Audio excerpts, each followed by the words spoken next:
अपने पितरों का यजन जरूर करते रहें समय समय पर। लोग बाग कुंडली दिखाने जाएं तो 7 लोगों को, कम से कम 7 लोगों को तो पितृदोष बताया ही जाता है कि तुम्हारे घर में पितृदोष है।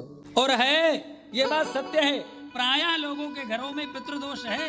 क्यों है? क्योंकि आपने पितृकर्म करना बंद कर दिया है। लोगों को कोई मर जाए तो संस्कार करना भी नहीं आता ठीक से। फिर महाराज एक बार शमशान में भी पिंडदान आदि होता है, तब वहां संकल्प पूर्वक फिर कैसे संस्कार होता है ये सब कहा। और फिर दशाह, एकादशाह, द्वादशाह, त्रयोदशाह जो विधिवत कार्य संपादित होते, कुछ नहीं करते लोग, सीधे सीधे महाराज जलाए फूके। और संस्कार में भी कपाल क्रिया की विधि है।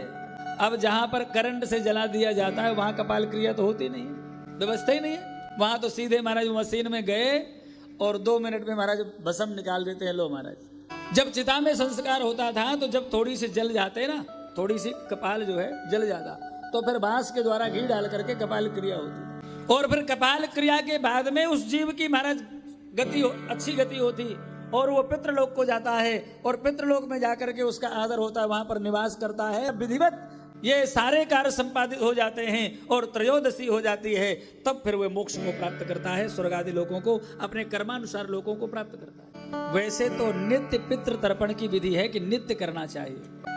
देव तर्पण, पितृ तर्पण, ऋषि तर्पण नित्य करने की विधि है।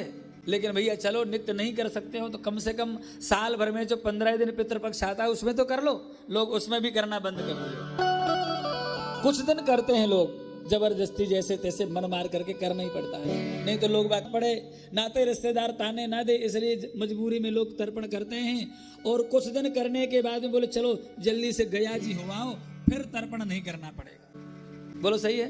गया जी पिंड दान करने नहीं जाते लोग, गया जी अपने पुरखों से, पितरों से पिंड छुड़ाने जाते हैं।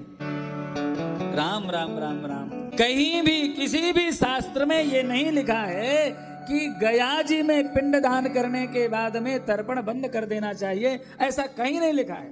अपितु गया आदि में श्राद्ध तर्पण पिंडदान करने के पश्चात भी आजन्म आजीवन अपने पितरों के निमित्त श्राद्ध तर्पण पिंडदान करते रहना चाहिए। कम से कम पितृपक्ष में, श्राद्ध पक्ष में तो करना ही चाहिए।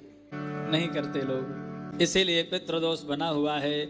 और पितृदोष होने पर महाराज विवाह में समस्या, विवाह हो जाए तो छोरी छोरा होने में समस्या, और छोरी छोरा हो जाए तो आड़े लंगड़े लूले तिरछे आदि आदि, घर में लड़ाई झगड़ा बना रहता है, अशांति बनी। ये पितृदोष के लक्षण है राम जी। इसलिए भैया पितरों का पूजन जरूर करना चाहिए। और जिस दिन घर में वंश वृद्धि हो उस दिन तो पितरों का पूजन अवश्य करना चाहिए, क्योंकि आपकी वंश वृद्धि में कहीं न कहीं आपके पूर्वजों का आशीर्वाद अवश्य है। आपके जो पूर्वज पितर अपने कर्मानुसार लोकों में विद्यमान हैं, वो निरंतर भगवान से प्रार्थना करते रहते हैं, प्रभु मेरे वंश की वृद्धि हो, वृद्धि हो। क्योंकि पता नहीं मेरे वंश में एक कोई आपका प्रेमी अनुरागी भक्त संत साधु प्रकट हो जाएगा तो उसके प्रकट होने मात्र से हम सब पितरों का, 21 पीढ़ी के पितरों का उद्धार हो जाएगा, कल्याण हो जाएगा, मोक्ष हो जाएगा।